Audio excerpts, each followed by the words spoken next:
Welcome to Sudheer edutech YouTube channel. నేను మీ సుధీర్ సార్ని. 2024 July 12 ఇవాళ కరెంట్ అఫైర్స్. ఫస్ట్ క్వశ్చన్, ప్రపంచ మలాల దినోత్సవాన్ని ప్రతి ఏటా ఏ తేదీన నిర్వహిస్తారు? ప్రపంచ మలాల దినోత్సవాన్ని ప్రతి ఏటా ఏ తేదీన నిర్వహిస్తారంటే జూలై 12 అన్నమాట. చాలా ఇంపార్టెంట్ మలాలా డే అనేటువంటిది. ఎందుకంటే ఒక గొప్ప ఉద్యమకారిని గురించి ఇప్పుడు మనం తెలుసుకోబోతూ ఉన్నాం అన్నమాట. మలాలా పాకిస్తాన్ దేశానికి చెందిన గొప్ప ఉద్యమకారిని, బాలికల విద్య కోసం పోరాడినటువంటి గొప్ప ఉద్యమకారిని అనమాట. ఓకేనా, బాలల హక్కుల కోసం, బాలికల విద్య కోసం పోరాడింది. దీనిలో భాగంగా 2012 అక్టోబర్ నెలలో ఆమె పైన ఒక తాలిబాన్ ముస్కరుడు ఆమె తలపైన కాల్పులు జరిపాడనమాట. అంటే బాలికల విద్య కోసం పోరాడింది, దానిలో భాగంగా ఒక తాలిబాన్ ముస్కరుడు ఆమె పైన కాల్పులు జరిపాడు. అతను జరిపినటువంటి కాల్పుల్లో ఆమె యొక్క తలకు బలమైనటువంటి గాయం తగిలి ఆమె దాదాపు 1 సంవత్సరం పాటు హాస్పిటల్లో ఉండిపోయిందనమాట. అయినా సరే బయటకు వచ్చిన తర్వాత, హాస్పిటల్ నుంచి డిశ్చార్జ్ అయిన తర్వాత కూడా ఆమె తన యొక్క పోరాటాన్ని ఎప్పుడూ ఆపలేదనమాట. 2013లో ఐక్యరాజ్య సమితి మలాలా దినోత్సవాన్ని చేయాలని నిర్ణయించిందనమాట. అప్పటికి ఆమె వయసు కేవలం 16 సంవత్సరాలు మాత్రమే. 16 సంవత్సరాల వయసులో ఉన్నటువంటి ఆ మలాలా యొక్క దినోత్సవాన్ని చేయాలని ఐక్యరాజ్య సమితి నిర్ణయించింది. కాబట్టి 2013 నుంచి మలాలా దినోత్సవాన్ని జూలై 12 చేయడం మొదలుపెట్టారనమాట. జూలై 12 ఆమె పుట్టినరోజు అనమాట. ఆమె పుట్టినరోజు. అదే 2014లో నోబెల్ ప్రైజ్ కూడా వచ్చిందనమాట. అతి చిన్న వయసులో నోబెల్ ప్రైజ్ పొందింది ఎవరంటే మలాలాని గుర్తుపెట్టుకోవాలి. అతి చిన్న వయసులో నోబెల్ ప్రైజ్ పొందినటువంటి వ్యక్తి ఎవరంటే కనుక మలాలా, దేశం పాకిస్తాన్, సంవత్సరం 2014. ఈ విషయాలు గుర్తుపెట్టుకోవాలి. ఆ రోజుల్లో ఆమెకు ఎన్నో అంతర్జాతీయ బహుమతులు కూడా రావడం జరిగిందనమాట. అంటే గొప్ప ఉద్యమకారిని, బాలికల ఉద్యమకారిని అయినటువంటి ఈమె పైన బలమైనటువంటి తీవ్రమైన దాడి ముస్కర్లు, అంటే తాలిబాన్ ముస్కర్లు చేయడం, ఆ రోజు ప్రపంచంలో మలాలా అంటే ఏంటి అనే విషయం అందరికీ తెలిసిందనమాట. ఓకేనా, కాబట్టి ప్రపంచంలో అనేక దేశాలు అనేక గొప్ప గొప్ప అంతర్జాతీయ బహుమతులు ఆమెకు అందించడం జరిగింది. అందులో అన్నిటికంటే అత్యున్నత ముస్కర్ నోబెల్ కాబట్టి మనం చెప్పుకుంటున్నాం. 2014లో నోబెల్ ప్రైజ్ వచ్చింది ఆమెకు. అప్పుడు వయసు 17 సంవత్సరాలు. చిన్న వయసులో నోబెల్ ప్రైజ్ పొందింది ఆమె అనమాట, గుర్తుపెట్టుకోవాలి. ఓకేనా, నేను ఇటీవలనే మీకు నోబెల్ ప్రైజ్ పొందిన భారతీయుల జాబితా చెప్పా. భారతీయులు రవీంద్రనాథ్ ఠాగూర్, ఇట్లా మనకి ఉన్నారన్నమాట. ఎవరెవరు ఉన్నారని నేను చెప్పా. కాబట్టి కామెంట్ బాక్స్లో మీ సమాధానాన్ని తెలియజేయండి. అందరూ కూడా నోబెల్ ప్రైజ్ పొందిన భారతీయులు ఎవరు? కామెంట్ బాక్స్లో మీ సమాధానాన్ని తెలియజేయండి అందరూ. సెకండ్ క్వశ్చన్, 2024 జూలై 12 నుంచి ఆగస్టు 2 వరకు ఆస్ట్రేలియాలో 20 దేశాల సంయుక్త వైమానిక విన్యాసాలు జరగగా దాని పేరేమిటి? చూడండి, 2024 జూలై 12 నుంచి ఆగస్టు 2 వరకు 20 రోజుల పాటు అనమాట. ఏ దేశంలో? ఆస్ట్రేలియాలో నిర్వహించబడుతున్నటువంటి బహుళ జాతి సంయుక్త సైనిక వ్యాయామాలు అనమాట. అంటే చాలా దేశాలు పాల్గొంటున్నాయని అర్థం. బహుళ జాతి అంటే ఎన్ని దేశాలు? ఇక్కడ 20 దేశాలు సంయుక్తంగా పాల్గొంటున్నాయన్నమాట. అందులో మన భారతదేశం కూడా ఒకటి. మన భారతదేశం నుంచి ఓకేనా, సుకోయ్ 30 MKI అనేటువంటి యుద్ధ విమానం పాల్గొందనమాట. అదేవిధంగా C-17 అనేటువంటి మరొక యుద్ధ విమానం కూడా ఈ విన్యాసాల్లో పాల్గొంది, గుర్తుపెట్టుకోవాలి. సుకోయ్ 30 MKI అనేటువంటి యుద్ధ విమానం ఒకటి, అదేవిధంగా C-17 అనేటువంటి యుద్ధ విమానం ఒకటి, రెండు కూడా ఈ విన్యాసాల్లో పాల్గొన్నాయి. ఆస్ట్రేలియాలోని ఎయిర్ ఫోర్స్ అకాడమీలో ఈ విన్యాసాలు జరిగాయి. చాలా ఇంపార్టెంట్గా గుర్తుపెట్టుకోవాలి. ఏదైనా ఒక విన్యాసం ఉన్నప్పుడు అది వైమానిక వ్యాయామమా, లేదా ఆర్మీ వ్యాయామమా, లేదా నేవీ వ్యాయామమా అని గుర్తుపెట్టుకోవాలి. ఇప్పుడు మనం చెప్పింది వైమానిక వ్యాయామం అనగా ఎయిర్ ఫోర్స్ ఎక్సర్సైజ్ అనమాట. ఓకేనా, చాలా ఇంపార్టెంట్ అనమాట, గుర్తుపెట్టుకోవాలి. ఎక్కడ జరుగుతున్నాయి? ఆస్ట్రేలియాలో. ఎన్ని దేశాలు పాల్గొంటున్నాయి? 20 దేశాలు అనమాట. 20 రోజులు జరుగుతున్నాయి, 20 దేశాలు పాల్గొంటున్నాయి. ఈ విషయాన్ని మనం గుర్తుపెట్టుకోవాలి. వైమానిక వ్యాయామాలు మన భారతదేశం ఇతర దేశాలతో జరిగే వైమానిక వ్యాయామాలు, joint air force exercises note చేసుకోండి. కొన్ని చెప్తా, చాలా ఇంపార్టెంట్గా. ఓకేనా, cope India, COPE, cope India, INDIA, cope India America. Next blue flag, నీలి జెండా, బ్లూ ఫ్లాగ్ వచ్చేసి అమెరికా. అది రెడ్ ఫ్లాగ్ అనమాట. రెడ్ ఫ్లాగ్ వచ్చేసి అమెరికా ఎర్ర జెండా. ఓకేనా, చాలా ఇంపార్టెంట్, గుర్తుపెట్టుకోవాలి. అదేవిధంగా గరుడ వచ్చేసి ఇండోనేషియాతో గరుడ. షిన్యూ మైత్రి వచ్చేసి జపాన్తో, జపాన్. ఓకేనా, అదేవిధంగా సిండెక్స్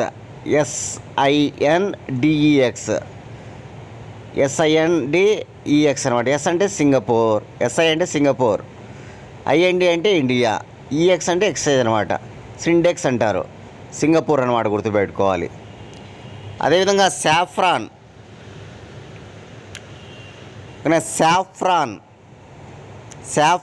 కుంకుమ పువ్వు అంటాం కదా, సాఫ్రాన్ను.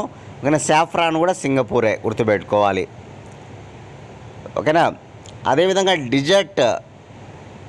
డిజర్ట్ అంటే ఎడారి. ఓకేనా, డిజర్ట్ ఈగల్ వచ్చేసి యునైటెడ్ అరబ్ ఎమిరేట్స్ అనమాట. డిజర్ట్ ఈగల్, ఎడారి గద్ద. ఓకేనా, అదేవిధంగా ఈస్టర్న్ బ్రిడ్జ్ అంటే తూర్పు వంతెన. ఇది వచ్చేసి మనం బంగ్లాదేశ్తో అనమాట. చాలా ఇంపార్టెంట్గా ఇప్పుడు చెప్పినవన్నీ కూడా బాగా నోట్ చేసుకోండి. ఇవి వైమానిక వ్యాయామాలు అనమాట. ఇప్పుడు చెప్పినది బెస్ట్ ఎగ్జాంపుల్గా ఇవన్నీ నోట్ చేసుకోవాలి మీరు. ఓకేనా, blue flag, red flag, cope India, అదేవిధంగా గరుడ, సిన్యూ మైత్రి, ఈస్టర్న్ బ్రిడ్జ్. ఓకేనా, అదేవిధంగా సాఫ్రాన్, సిండెక్స్ అనమాట. ఓకేనా, ఇవన్నీ కూడా చాలా ఇంపార్టెంట్గా గుర్తుపెట్టుకోవాలి. ఓకేనా, రైట్. థర్డ్ క్వశ్చన్, ఇటీవల కేంద్ర ప్రభుత్వం సుప్రీంకోర్టు చిహ్నంతో ఎన్ని రూపాయల వెండి నాణ్యాన్ని విడుదల చేసింది? చాలా ఇంపార్టెంట్. ఎందుకంటే సుప్రీంకోర్టు ఏర్పడి 75 సంవత్సరాలు పూర్తయిన సందర్భంగా ప్రధానమంత్రి నరేంద్ర మోడీ 75 రూపాయల వెండి నాణ్యాన్ని విడుదల చేయడం జరిగిందనమాట. 1950 జనవరి 28 ఏర్పడింది సుప్రీంకోర్టు. 1950 జనవరి 28 అనమాట, 75 ఏళ్ళు పూర్తి చేసుకుందనమాట.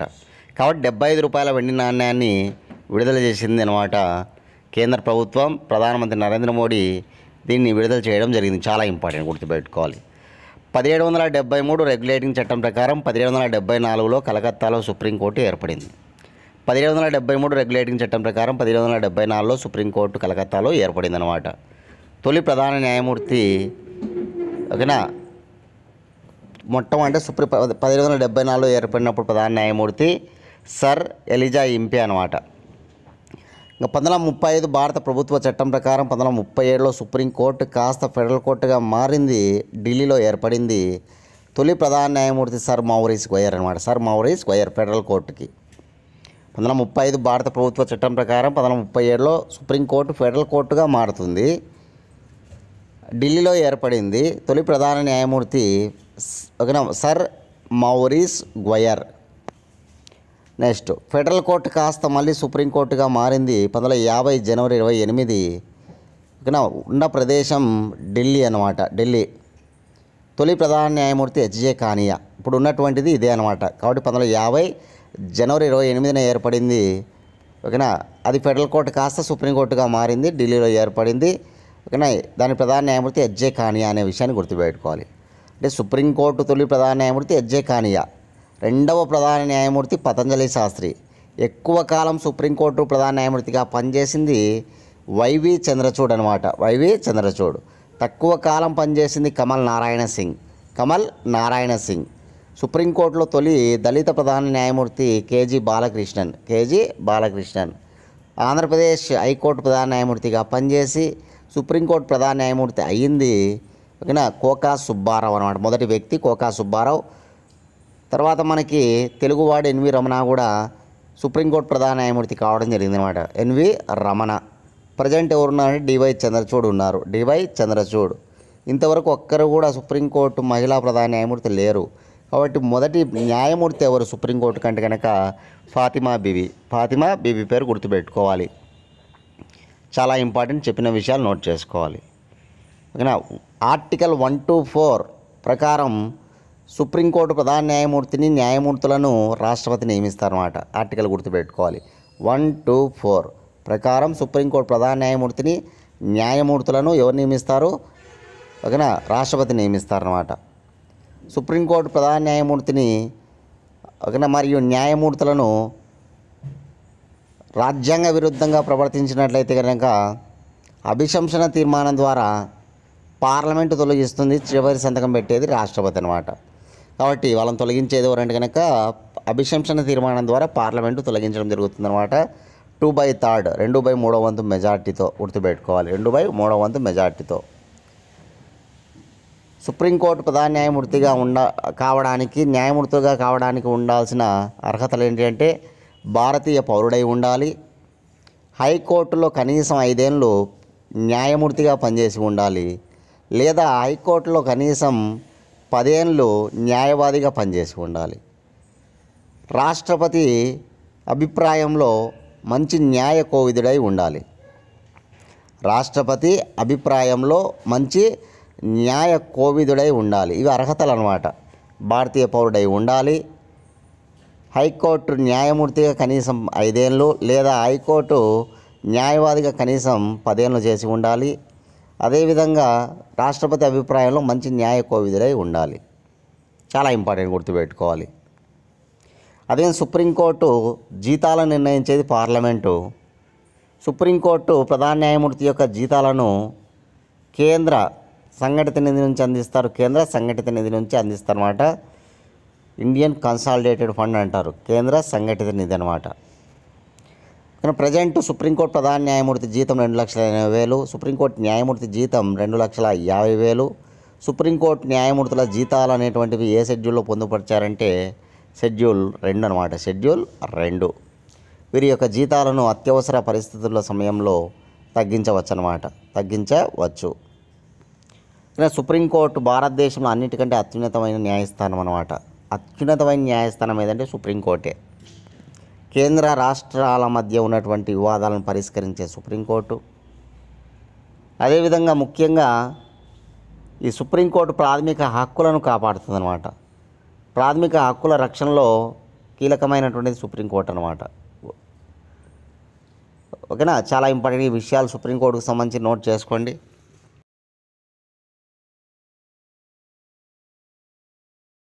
ఫోర్త్ క్వశ్చన్, సుప్రీంకోర్టు న్యాయమూర్తిగా నియమితులైన తొలి మణిపూర్ వ్యక్తి ఎవరు? సుప్రీంకోర్టు న్యాయమూర్తిగా నియమితులైన తొలి మణిపూర్ వ్యక్తి కోటేశ్వర్ సింగ్ అనమాట. అంటే మణిపూర్ నుంచి ఇంతవరకు కూడా ఒక్కరు కూడా సుప్రీంకోర్టు న్యాయమూర్తి కాలే.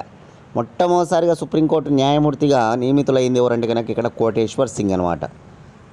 గుర్తుపెట్టుకోవాలి, కోటేశ్వర్ సింగ్. అదేవిధంగా ఇతనితో పాటు మరొక వ్యక్తి మద్రాసు రాష్ట్ర హైకోర్టు తాత్కాలిక ప్రధాన న్యాయమూర్తిగా ప్రజెంట్ ఆర్ మహదేవన్ ఉన్నారన్నమాట. ఆయన కూడా మరొక ఖాళీకి సుప్రీంకోర్టు ఖాళీ ఉంటే అతను కూడా భర్తీ అయ్యాడు అనమాట. వీళ్ళిద్దరి పేర్లు నోట్ చేసుకోవాలి మీరు. ఒకరు కోటేశ్వర్ సింగ్ మణిపూర్, మరొకరు ఆర్ మహదేవన్ మద్రాసు హైకోర్టు తాత్కాలిక ప్రధాన న్యాయమూర్తిగా ప్రజెంట్ ఉన్న వ్యక్తి. ఆయన సుప్రీంకోర్టు న్యాయమూర్తిగా వెళ్ళడం జరుగుతూ ఉందన్నమాట. ఓకేనా, చంద్రచూడ్ నేతృత్వంలోని కొలీజియం సిఫారసు చేసిందనమాట. ప్రధాన న్యాయమూర్తి చంద్రచూడ్ నేతృత్వంలోని కొలీజియం ఏదైతే ఉంటుందో వీళ్ళిద్దరి పేర్లను సుప్రీంకోర్టు న్యాయమూర్తిగా సిఫారసు చేయడం జరిగిందనమాట. కాబట్టి చాలా ఇంపార్టెంట్. మణిపూర్ నుంచి ఇటీవల మొట్టమొదటిసారిగా సుప్రీంకోర్టు న్యాయమూర్తి అయిన వ్యక్తి ఎవరంటే కనుక కోటేశ్వర్ సింగ్ అని మైండ్లో పెట్టుకోవాలి. వార్తల్లో ఉన్న వ్యక్తుల్లో కోటేశ్వర్ సింగ్ పేరు నోట్ చేసుకోవాలి, చాలా ఇంపార్టెంట్. ఓకేనా. మణిపూర్ రాజధాని ఇంపాల్, మణిపూర్ రాష్ట్ర భాష మణిపురి, మణిపూర్ రాష్ట్ర హైకోర్టు ఇంపాల్ హైకోర్టు, మణిపూర్ ముఖ్యమంత్రి బిరెన్ సింగ్ బీజేపీ, మణిపూర్ రాష్ట్ర గవర్నర్ అనసూయ, మణిపూర్ రాష్ట్ర అసెంబ్లీ స్థానాలు 60, మణిపూర్ లోక్సభ స్థానాలు 2, మణిపూర్ రాజ్యసభ స్థానం 1.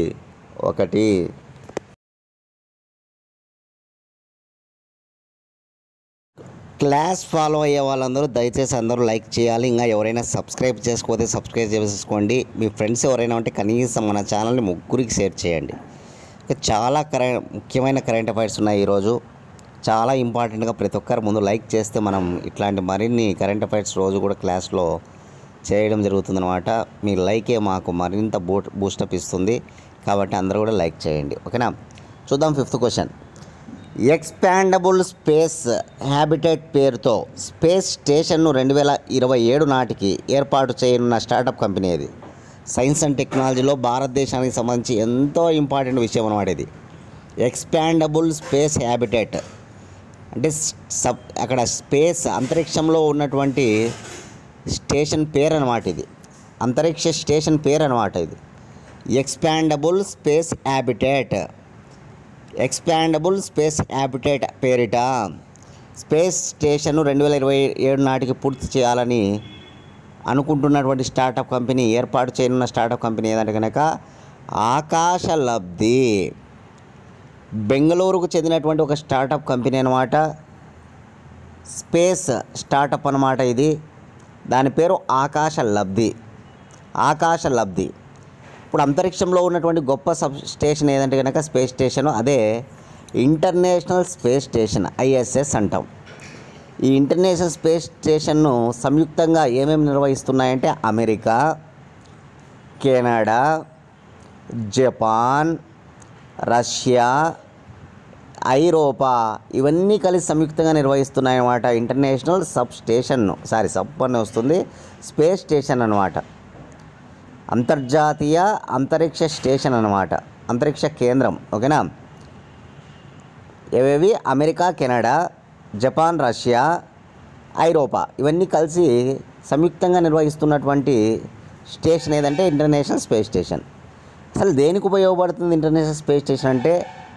అక్కడికి వ్యోమగాములు వెళ్ళినప్పుడు వాళ్ళు సేద తీరడం కోసం, అదేవిధంగా ప్రయోగాలు చేయడం కోసం, అంతరిక్ష ప్రయోగాలు చేయడం కోసం ఈ స్టేషన్ ఉపయోగపడుతున్నమాట, స్పేస్ స్టేషన్ అనేటువంటిది. అట్లా మన భారతదేశం కూడా అంతరిక్షంలోకి మనుషులను పంపించాలనేటువంటి ఉద్దేశంతో ఉంది, మనందరికీ తెలుసు. అదే గగన్యాన్ ప్రాజెక్ట్ అనమాట. గగన్యాన్ ప్రాజెక్ట్.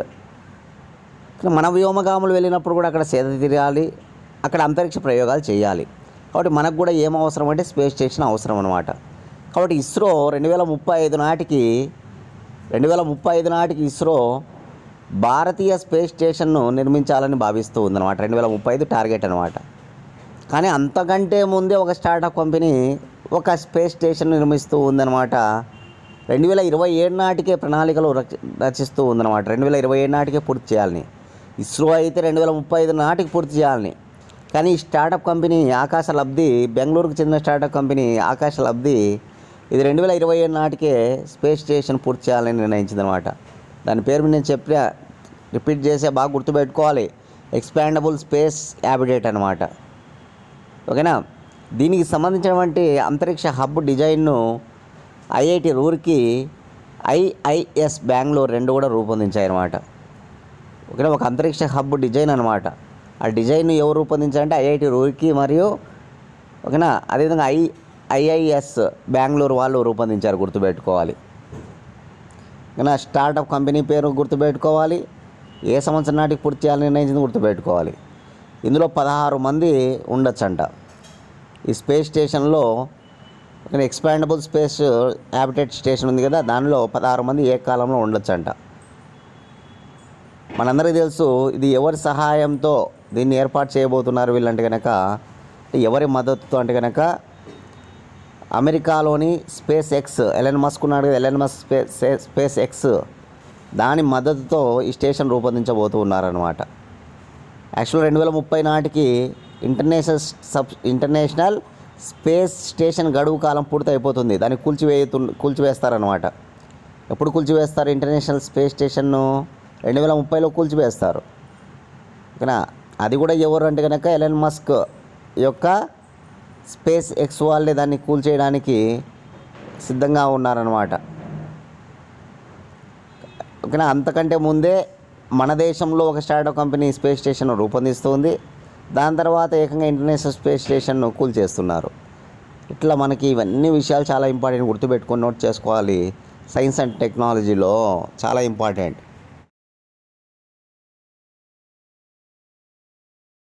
Question number 6. కేంద్ర పారామిలిటరీ దళాల్లో మాజీ అగ్నివీరులకు ఎంత శాతం రిజర్వేషన్ కల్పించనున్నారు? చూడండి, కేంద్ర పారామిలిటరీ దళాలు ఉంటాయి కదా, ఏవి సిఆర్పిఎఫ్ కావచ్చు, సిఐఎస్ఎఫ్ కావచ్చు, బిఎస్ఎఫ్ కావచ్చు, వీటిలో అనమాట. ఓకేనా. వీటికి ఎవరైతే మాజీ అగ్నివీరులు ఉంటారో వారికి రిజర్వేషన్ కల్పించనున్నారన్నమాట. ఎంత శాతం అంటే 10%. చాలా ఇంపార్టెంట్, గుర్తుపెట్టుకోవాలి. అంటే కేంద్ర బలగాలు ఏవైతే ఉన్నాయో, కేంద్ర పారామిలిటరీ దళాలు, కేంద్ర పారామిలిటరీ దళాలు అవే CRPF, central reserve police force, CISF, central industrial security force, BSF, border security force అన్నమాట. వీటిలో చేరేటువంటి రేపు నోటిఫికేషన్స్ వస్తాయి కదా, కానిస్టేబుల్ నోటిఫికేషన్స్ ఇట్లా. ఓకేనా. కాబట్టి ఆ నియామకాల్లో ఈ మాజీ అగ్నివీరులకి 10% రిజర్వేషన్ కల్పిస్తూ ఉన్నారన్నమాట. గతంలో నిర్ణయం తీసుకుందన్నమాట కేంద్ర హోంశాఖ. ఇప్పుడు దాన్ని అమలు చేయబోతూ ఉన్నారు. ఆ విషయాన్ని గుర్తుపెట్టుకోవాలి. ఎంత శాతం? 10%. ఎవరికి? మాజీ అగ్నివీరులకు. దేంట్లో? కేంద్ర పారామిలిటరీ దళాల్లో. ఏంటి కేంద్ర పారామిలిటరీ దళాలు అంటే? సిఆర్పిఎఫ్, బిఎస్ఎఫ్, అదేవిధంగా సిఐఎస్ఎఫ్. సిఐఎస్ఎఫ్ హెడ్గా ఎవరున్నారు? సిఐఎస్ఎఫ్ హెడ్గా నైనా సింగ్ ఉన్నారు. నైనా సింగ్. బిఎస్ఎఫ్కు నితిన్ అగర్వాల్ ఉన్నారు. నితిన్ అగర్వాల్. అదే సిఆర్పిఎఫ్కు అనీస్ దయాల్ ఉన్నారు. అనీస్ దయాల్. వీళ్ళ పేర్లు కూడా నోట్ చేసుకోవాలి మీరు. ఓకేనా. చాలా ఇంపార్టెంట్.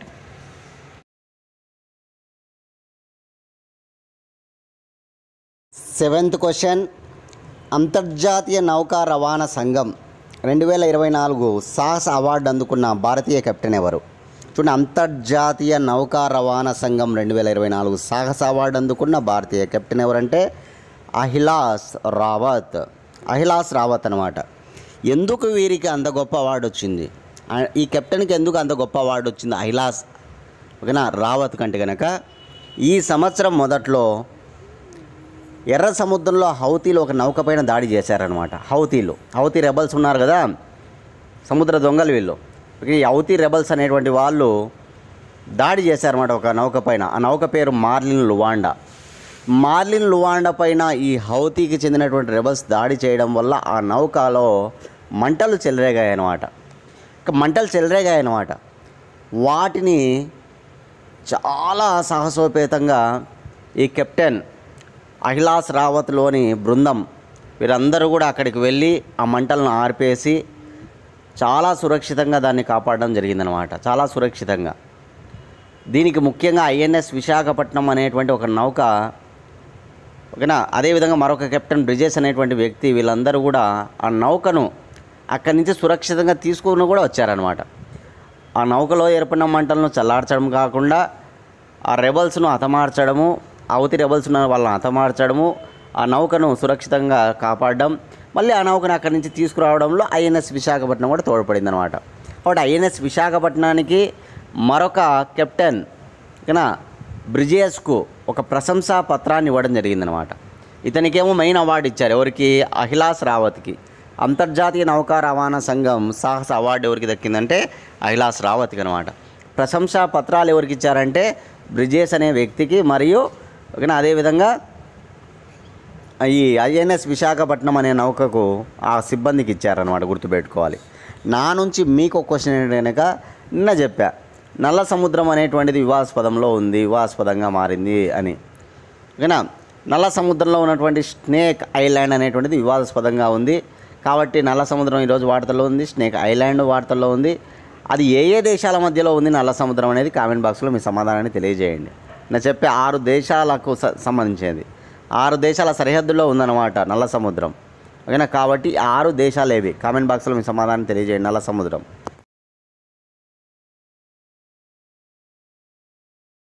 8th question.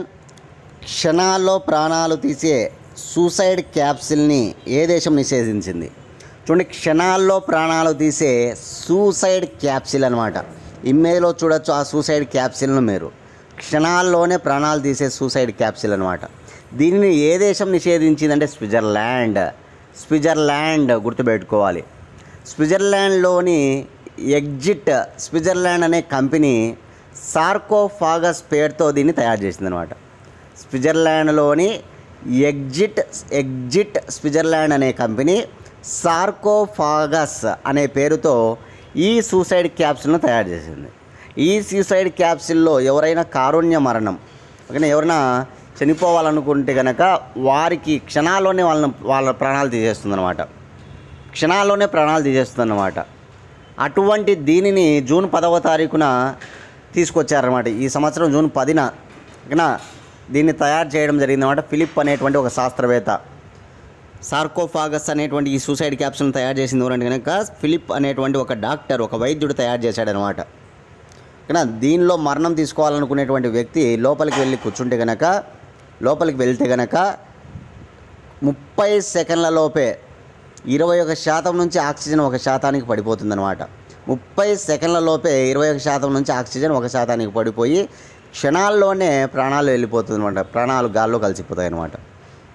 అటువంటి ఈ మిషన్ యొక్క వాడకాన్ని నిషేధిస్తూ స్విట్జర్లాండ్ దేశం ఈరోజు నిర్ణయం తీసుకోవడం జరిగింది. చాలా ఇంపార్టెంట్గా ఈ విషయాన్ని మనమంతా గుర్తుపెట్టుకోవాలి. ఓకేనా. సరే, నా నుంచి మీకు క్వశ్చన్ ఏంటంటే కనుక ఇండియన్ ఎయిర్ ఫోర్స్ వాళ్ళు ఇటీవల వాయుశక్తి పేరుతో ఘనంగా విన్యాసాలు నిర్వహించారన్నమాట. అంటే మన భారత సత్తాను చాటేందుకు మన వైమానిక దళం వాయుశక్తి పేరుతో ఒక విన్యాసం చేసింది. అది ఎక్కడ జరిగింది ఆ విన్యాసం అనేది కామెంట్ బాక్స్లో మీ సమాధానాన్ని తెలియజేయండి అందరూ కూడా. వాయుశక్తి విన్యాసాలు.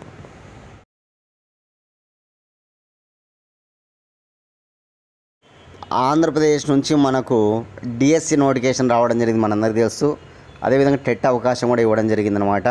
కాబట్టి టెట్కు ఎవరైనా ప్రిపేర్ కావాలనుకున్నా, డిఎస్సికి ప్రిపేర్ కావాలనుకున్నా, ఎవరైతే రీసెంట్గా బీఈడీ అయిపోయినాయో వాళ్ళందరూ కూడా ఖచ్చితంగా కోచింగ్ అనేది అవసరం అవుతుంది మీకు. కాబట్టి ఇలా కోచింగ్ తీసుకోవాలనుకున్న వాళ్ళు మీరు ఈ నెంబర్కు కాల్ చేయండి, 8186006848. కోచింగ్ వివరాలు కనుక్కొని మీకు నచ్చినట్లయితే కనుక కోచింగ్లో జాయిన్ కాండి. ఓకేనా. డైలీ చక్కగా క్లాసులు చెప్పుకుంటూ, అదేవిధంగా డైలీ స్లిప్ టెస్ట్లు, వీక్లీ టెస్ట్లు, గ్రాండ్ టెస్ట్లు, ఇలా టెస్ట్లు కూడా నీట్గా పెట్టుకుంటూ ముందుకెళ్దాం. ఓకేనా. కాబట్టి మీరు అందరూ కూడా ఎవరైనా ఇతర జిల్లాల వాళ్ళు ఉన్నా కూడా కోచింగ్కి వచ్చి ఇక్కడ కోచింగ్ తీసుకోవచ్చు అనమాట. ఓకేనా. కోచింగ్ సెంటర్ పేరు teachers academy, location Kadapa, Apsara theatre దగ్గర అనమాట. కాబట్టి మీరందరూ కూడా బాగా నీట్గా చదివి అందరూ కూడా జాబ్ తెచ్చుకోవాలని కోరుకుంటున్నాం. ఎవరైతే కష్టపడతారో వాళ్ళకి ఖచ్చితంగా జాబులు వస్తాయి. కాబట్టి అందరూ కూడా టైం వేస్ట్ చేసుకోకుండా బాగా చదువుకోండి. కోచింగ్ తీసుకున్న వాళ్ళు కానీ ఎటువంటి టైం వేస్ట్ చేసుకోండి, మీరు బాగా చదవండి. అదేవిధంగా కోచింగ్ ఎవరైతే తీసుకోలేదో నీట్గా మీరు కోచింగ్ తీసుకొని మీరు కూడా జాబులు కొట్టాలని ఆశిస్తూ ఉన్నాం. కాబట్టి ఏమైనా డౌట్స్ ఉంటే కనుక మీకు కాల్ చేయండి ఆ నెంబర్కి. ఇతర జిల్లాల వారికి హాస్టల్ వసతి కూడా ఉంది ఇక్కడ చక్కగా. కాబట్టి హాస్టల్లో చేరి కోచింగ్ సెంటర్లో చేరొచ్చు మీరు. ఓకే, క్వశ్చన్ చూద్దాం. నెక్స్ట్ క్వశ్చన్, ఇటీవల ఏ దేశ పార్లమెంట్లో భారత సంతతికి చెందినటువంటి సభ్యులు భగవద్గీతపై ప్రమాణ స్వీకారం చేశారు? మనందరికీ తెలిసి ఇటీవల బ్రిటన్ ఎన్నికలు జరిగాయి. బ్రిటన్లో జరిగిన ఎన్నికల్లో 412 స్థానాలు లేబర్ పార్టీకి వచ్చాయి. కేవలం 121 స్థానాలతో కన్జర్వేటివ్ పార్టీ సరిపెట్టుకుందనమాట. కన్జర్వేటివ్ పార్టీ అంటే మనకు గుర్తుకు రావాల్సిన వారు రిషి సునాక్, లేబర్ పార్టీ అంటే గుర్తుకు రావాల్సిన వారు కీర్ స్టార్మర్. ఇప్పుడు కన్జర్వేటివ్ పార్టీ అధికారంలోకి వచ్చింది. కన్జర్వేటివ్ పార్టీ తరఫున ప్రధానమంత్రి అయిన వాడు కీర్ స్టార్మర్ అనమాట, గుర్తుపెట్టుకోవాలి. కీర్ స్టార్మర్ ఏ నియోజకవర్గంలో గెలిచాడు? రిషి సునాక్ ఏ నియోజకవర్గంలో గెలిచాడు? కామెంట్ బాక్స్లో మీ సమాధానాన్ని తెలియజేయండి అందరూ కూడా. ఓకేనా. చాలా చాలా ఇంపార్టెంట్. మనం నియోజకవర్గాలు చెప్పాము వాళ్ళిద్దరిటి కూడా. కాబట్టి మీరందరూ కూడా ఖచ్చితంగా సమాధానం చేయాలి ఏవైనా మనం అడిగినప్పుడు. ఎందుకంటే రోజు క్లాసులు చెప్తున్నాం, వింటున్నారు, బాగా చదవమని చెప్తున్నా. కాబట్టి చదివి మీరు కామెంట్ బాక్స్లో మీ సమాధానాలు చేసినట్లయితే కనుక నాకు అర్థమవుతుంది మీరు ఎంత మాత్రం చదువుతున్నారు అని. కాబట్టి అందరూ కూడా దయచేసి కామెంట్ బాక్స్లో మీ సమాధానం తెలియజేయండి. ఓకేనా. ఇటీవల ఏ దేశంలో జరిగిన ఎన్నికల్లో అక్కడ ప్రమాణ స్వీకారం చేస్తారు కదా ఎంపీలందరూ కూడా, అట్లా ఎవరు భగవద్గీత పైన ప్రమాణ స్వీకారం చేశారంటే బ్రిటన్ దేశ ఎంపీలు అనమాట. మన భారత సంతతికి చెందిన వాళ్ళు 28 మంది అక్కడ ఎంపిక అయ్యారని మనం తెలుసుకున్నాం. 28 మంది అనమాట. అందులో కొంతమంది భగవద్గీత పైన ప్రమాణ స్వీకారం చేశారనమాట. భగవద్గీత పైన కానీ కనిష్క నారాయణ అనేటువంటి ఒక అభ్యర్థి కావచ్చు, కనిష్క నారాయణ అనేటువంటి అభ్యర్థి అక్కడ భగవద్గీతపై ప్రమాణ స్వీకారం చేశారు. అట్లా కొంతమంది భగవద్గీత పైన ప్రమాణ స్వీకారం చేశారన్నమాట ఎంపీలు. కానీ మన భారత సంతతికి చెందిన వాళ్ళు ఎంతమంది అనేది గుర్తుపెట్టుకోవాలి ఖచ్చితంగా, 28 మంది అనమాట. కన్జర్వేటివ్ పార్టీకి వచ్చిన సీట్లు గుర్తుపెట్టుకోవాలి, ఓకేనా, 121. లేబర్ పార్టీకి వచ్చిన సీట్లు గుర్తుపెట్టుకోవాలి, 412. బ్రిటన్ దేశంలో అక్కడ దిగువ సభలో ఎన్ని స్థానాలు ఉన్నాయనేది కామెంట్ బాక్స్లో మీ సమాధానాన్ని తెలియజేయండి అందరూ కూడా.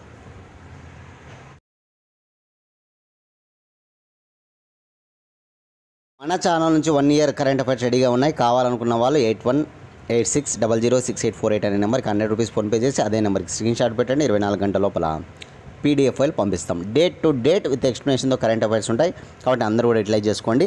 ఓకేనా? సరే, లాస్ట్ క్వశ్చన్ చూద్దాం. ఈరోజు బిమ్స్టెక్ విదేశాంగ మంత్రుల సదస్సు 2024 ఆతిథ్యం ఇచ్చిన దేశం ఏది? బిమ్స్టెక్ విదేశాంగ మంత్రుల సదస్సు 2024 ఆతిథ్యం ఇచ్చిన దేశం ఇండియా. మన భారతదేశంలో న్యూఢిల్లీలో జరిగిందన్నమాట. మన విదేశాంగ మంత్రి జయశంకర్ గారు హాజరు కావడం జరిగిందనమాట. చాలా ఇంపార్టెంట్గా బిమ్స్టెక్ సమావేశం గురించి కూడా అడుగుతూ ఉంటారు ఎగ్జామ్లో, స్టాండర్డ్ బిట్స్ అవి కూడా మనం తెలుసుకోవాలి. ఇటీవల మనం చాలా సమావేశాలు చెప్పుకుంటూ ఉన్నాం. షాంఘై కోఆపరేషన్ ఆర్గనైజేషన్ అని, G7 సమ్మిట్ అని, G20 సమ్మిట్ అని, ఓకేనా? అదేవిధంగా ఏషియన్ సమ్మిట్ అని, నామ్ సమ్మిట్ అని, ఇట్లా సమ్మిట్స్ అన్నీ కూడా గుర్తుపెట్టుకోవాలి చాలా ఇంపార్టెంట్గా. ఇప్పుడు బిమ్స్టెక్ అనమాట.